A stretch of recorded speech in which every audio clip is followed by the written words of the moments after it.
دنیا دار الامتحان ہے۔ ہر شخص امتحان سے گزر رہا ہے۔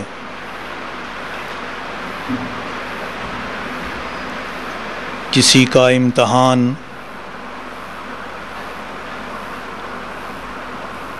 مصیبتوں کے ساتھ اور کسی کا امتحان راحتوں کے ساتھ، کسی کو بھوک دے کر آزمایا جا رہا ہے تو کسی کو مال کی فراوانی دے کر، کسی کو صحت و تندرستی کی نعمت عطا کر کے، کسی کے اوپر بیماری اور تکلیف بھیج کر، کوئی سکھوں بھری زندگی گزار رہا ہے تو وہ بھی آزمائش میں ہے، کوئی رنج و الم میں مبتلا ہے تو اس کی بھی آزمائش ہو رہی ہے۔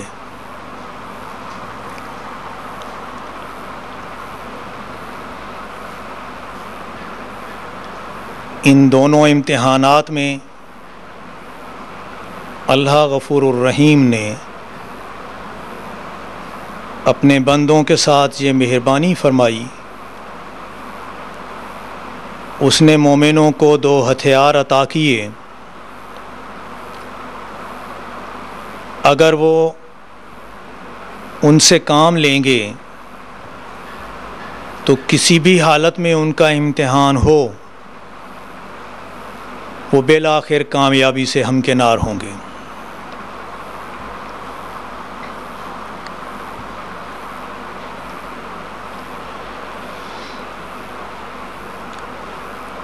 دراصل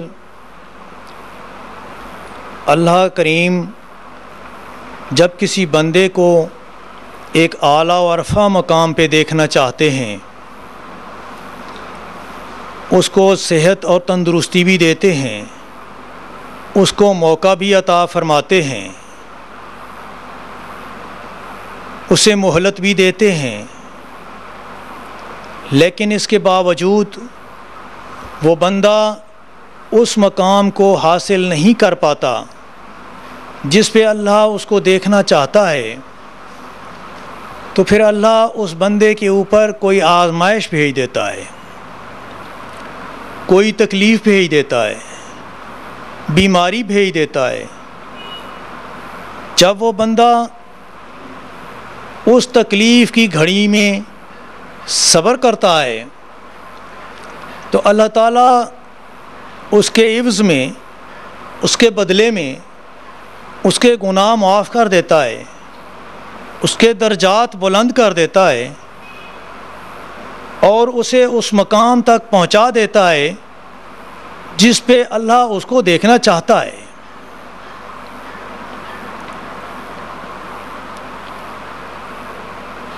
صحابہ کرام کے دور میں ایک عورت اپنے خامند سے اس بنا پہ الجھ پڑی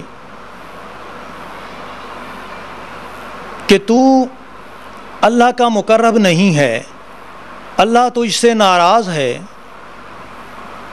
اور وجہ یہ بتائی کہ کبھی تجھے کوئی تکلیف ہی نہیں آئی، کبھی تیرے سر میں درد بھی نہیں ہوئی، کبھی تجھے چھینک تک نہیں آئی، میں کیسے مان لوں کہ تیرا رب تجھ سے راضی ہے؟ اسی الجھاؤ کے دوران وہ بندہ گھر سے باہر نکلا، اس کو ٹھوکر لگی، گر پڑا، تو خاتون خانہ بولی میرے نامدار واپس آ جاؤ، میرے سرتاج واپس آ جاؤ، میں نے مان لیا کہ اللہ تجھ سے ناراض نہیں ہے۔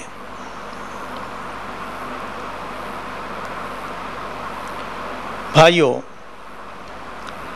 اللہ تعالیٰ نے اپنے پیغمبروں کے ذریعے سے یہ ثابت کیا، اللہ کے پیغمبروں نے یہ دنیا کو دکھلایا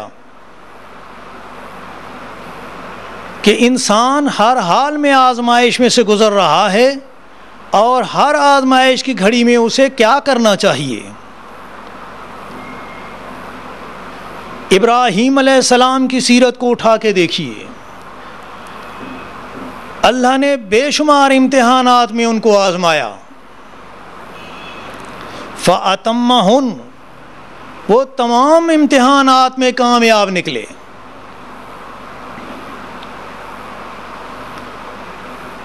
اپنے بیٹے سے کہتے ہیں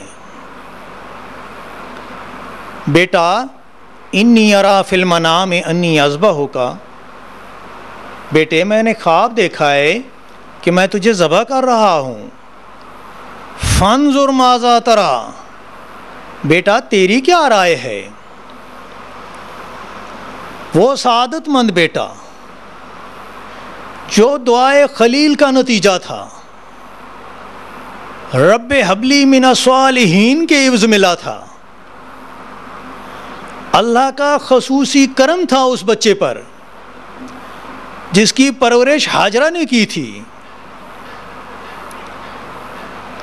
وہ کیا جواب دیتا ہے؟ یا ابت افعل ما تؤمر، ابا جان جو حکم ہوا ہے کر گزریے. ستجدنی انشاءاللہ من الصابرین، انشاءاللہ آپ مجھے صبر کرنے والوں میں سے پائیں گے.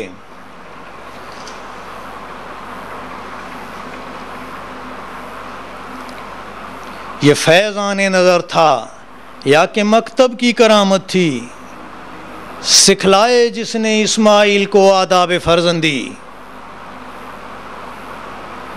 انہی ابراہیم علیہ السلام کو بڑھاپے کی عمر میں جب اللہ نے تمام امتحانات کے بعد دوسرے بیٹے سے بھی سرفراز فرمایا،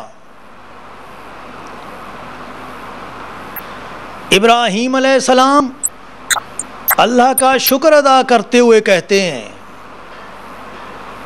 الحمدللہ الذی وہب لی علی الکبر اسماعیل و اسحاق. سب تعریف اللہ کی جس نے بڑھاپے کی زندگی میں مجھے اسماعیل اور اسحاق جیسی نعمتیں عطا فرمائی. سیرت یعقوب اٹھا کے دیکھیے، بوڑھے ہو گئے، بیٹوں نے آ کے یوسف علیہ السلام کی گم شدگی کی خبر دی. آ کے کہنے لگے ابا جان یوسف کو بھیڑیا کھا گیا ہے.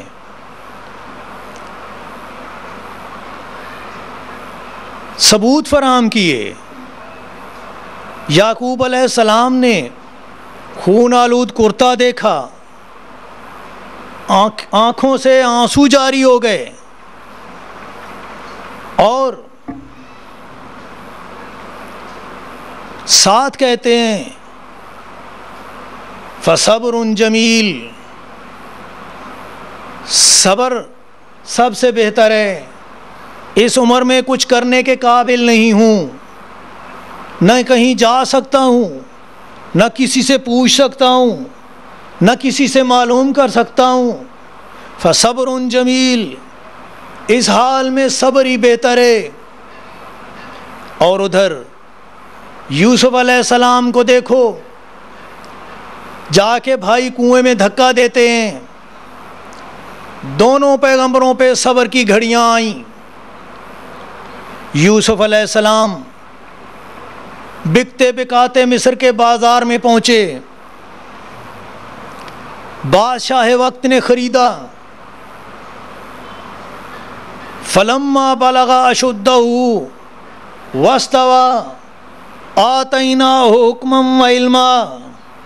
فرمایا جب یوسف علیہ السلام جوان ہو گئے، ہم نے انہیں دانائی بھی عطا کی، علم بھی عطا کیا. ملکہ مصر کی نیت میں فطور آیا. یوسف علیہ السلام اس صبر آزما امتحان کے اندر کہتے ہیں معاذ اللہ، ملکہ صاحبہ آپ کا حکم اپنی جگہ، لیکن میں اللہ کی پناہ چاہتا ہوں. واستبق الباب، اور اپنی عزت و ناموس بچانے کے لیے، ایمان کی حفاظت کے لیے دروازے کی طرف دوڑے، وہ عورت بھی پیچھے دوڑی، پیچھے سے اس نے پکڑا، قمیض پھٹ گئی۔ امتحان تھا، لیکن امتحان کے وقت اگر انسان صبر سے کام لے تو اللہ کی مدد یقیناً شامل حال ہوتی ہے۔ وَشَهِدَ شَاهِدٌ مِّنْ أَهْلِهَا، اس عورت کے خاندان میں سے ایک گواہی دینے والے نے گواہی دی کہ اگر قمیض پیچھے سے پھٹی ہے تو عورت جھوٹی ہے، اگر قمیض آگے سے پھٹی ہے تو یوسف جھوٹا ہے۔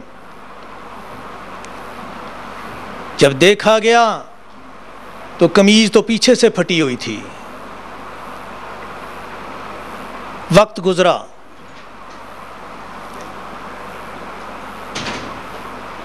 جیل کی دیواروں کو دیکھنی پڑی، جیل کی زندگی میں یوسف علیہ السلام نے صبر کا دامن نہ چھوڑا، ساری زندگی جیل کے اندر گزار دی، کئی سال تک جیل میں بیٹھے رہے، اور جب بادشاہ وقت نے بلایا کہ جیل سے آ جاؤ تو کہنے لگے میں نہیں آؤں گا اس وقت تک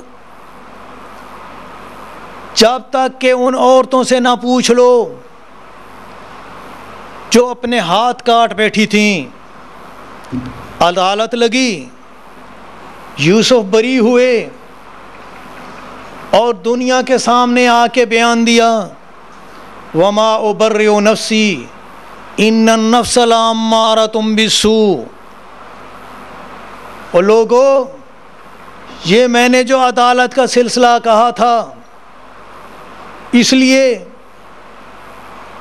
نہیں کہا تھا کہ میں اپنے آپ کو پاک باز کہوں، بلکہ اس لیے بتایا تھا، اس کا مقصد یہ تھا کہ انسان کا نفس ہمیشہ برائی کی طرف مائل کرتا ہے، اللہ کی جس پہ مہربانی ہو وہ بچ نکلتا ہے۔